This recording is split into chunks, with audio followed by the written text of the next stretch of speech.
Students, look at the board, please. All of you look at the board. Stop writing right now. Everybody, stop your activities, please. I need your full attention. I need your 100% attention.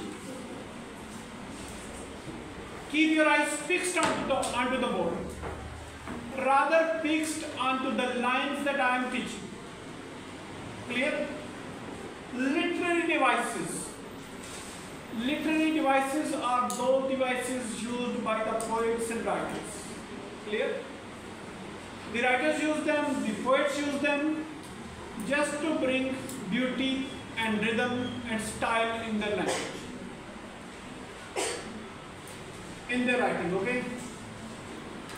For example, onomatopoeia.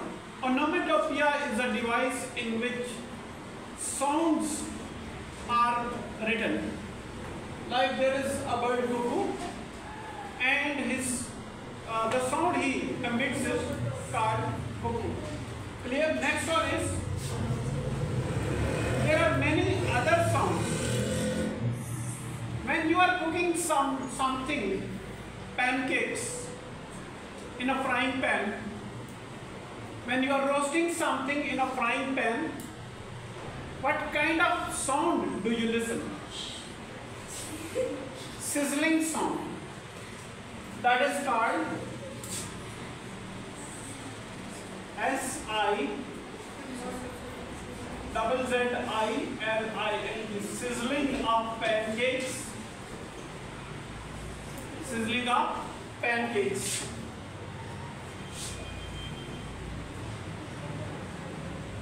Clear? So there are many other sounds. For example, you put your foot on dry leaves. What kind of sound do you listen? Rustling. The sound of rustling is there. You put the foot, a rustling sound comes. Clear? Screeching of the tires. At once I apply the brakes. What happens? There is a screeching sound of the tires. Clear? Next one is alliteration. Alliteration is the occurrence of the same letter or sound at the beginning of the adjacent or closely related words or connected words. For example, sweet bird sang. The letter S in the beginning of sweet and the letter S in the beginning of sang. These two sounds, two letters, they are being repeated. Okay? If the beginning letters they are repeating from the two words, okay, it means the poet is using alliteration. This is usually happen in poetry. This usually happen in poetry. Next one is hyperbole. We don't call it hyperbole.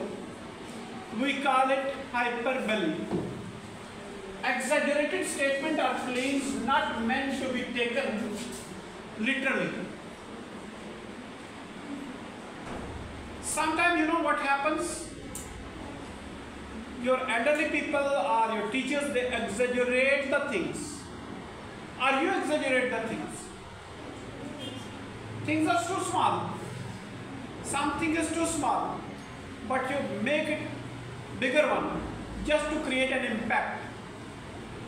For example, today this girl is sleeping in my class. And if I say, whenever I look at you, I find you sleeping. So I am using hyperbole. Because she is sleeping first time in my class. Clear? She is sleeping first time in the class, in my class. But I say, you always sleep in my class. So I am exaggerating. It's too small matter. But I am making it bigger. And I tell her all the time, what's your name? You know, yes. I tell her parents, I find Malaika sleeping in my class all the time. Once in a month she slept. It happens. Sometimes I myself feel sleepy. I'm sitting on the chair and I feel sleepy in the room. And once I get up, start moving, and you know what? I remove my sleepiness. Sir, That happens. excuse me, sir. Sir, please give me any other example of alliteration. Any other example of alliteration? Right now I don't have at the moment. Clear? But it's available in your poems. The poetry that I taught you, you study and find the example. You will find it. Clear? There are number of poems available in your book. You will find them. Okay. Right now I don't remember. I myself have written a poem. I don't know whether I have used the alliteration or not, but I feel like telling you about. It was about my respected teachers. I feel like telling you about my teachers. Some of them are sort of creatures. Comes Sarvajahat with big features. He seems to me a language villager. Like this, There were almost 14, 17 stanzas in that poem. Anyway, that is, he made 1,000 excuses. In fact, it is an exaggerated statement. I said, she made 1,000 excuses. In fact, she has just made 2 or 3 excuses. Clear? Next one is consonants. The body of sound is echoed in the final sound. If final sound is repeated, beginning sound is repeated, it is called alliteration. Final sound is repeated, it is called consonants. See this sound, it is being repeated. Again, I cannot give you another example because I don't have that in mind. Let me tell you. There may be other examples. You can find it on internet, in your books, everywhere. Clear? The moment you read any poetry, any piece of poetry, you should observe these things. Clear? Assonance. Assonance, a resemblance of sounds, not noun. Resemblance of sounds. Sound between syllables of nearby words arising particularly from the rhyming of 2 or more stressed vowels, but not consonant. For example, sonnet, porridge, this and that. But also from the use of identical consonants with different vowels. For example, if consonant sounds are repeating in the beginning, killed, cold, fire. Clear? If consonant sounds are repeating in the end, that is called consonants. If consonant sounds are repeating in the beginning of the words, see, the consonant sounds are repeating in the beginning, it is called assonance. Forget about this all. You'll be confused. Don't be confused. Just look for the sounds. If the consonant sounds they are in the beginning, it means that is what? Assonance. If they are in the end, it means that is consonants. Clear?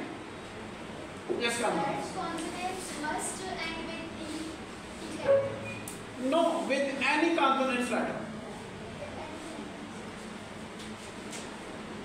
Sides and sounds. Sides S letter, sounds S letter. Clear? By chance example came in my mind. Poetry. Literary work in which the expression of feelings and ideas is given by the use of distinctive style and rhythm. Clear? The literary work in which expression of feelings and ideas, they are given with proper rhythm, with proper style, that is called poetry. Or we can also say overflow of powerful ideas, overflow of powerful feelings is called a poetry. Different people have defined poetry differently. Anyway, thank you very much. Have a nice time. Allah Hafiz.